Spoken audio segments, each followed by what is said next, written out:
हमार प्रदेश के जो भूमिहीन कृषि मजदूर और ओकर श्रेणी में आते हैं, ऐसे 5,62,112 हितग्राही मला में बहुत बहुत बधाई शुभकामना देवत हूं।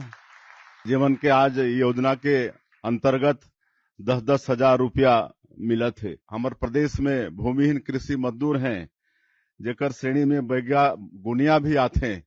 एमन साल में एक बार 10,000 रुपया देवो और आज वादा ला हमारी सरकार पूरा करत है। तो आज फिर से मैं ऐसे 5,62,112 हितग्राही मन ला बहुत बहुत बधाई शुभकामना देवत हूं। और यहाँ प्रतीक स्वरूप हमन कुछ व्यक्ति मन ला डेमो चेक के रूप में 10,000 रुपया प्रदान करे हन।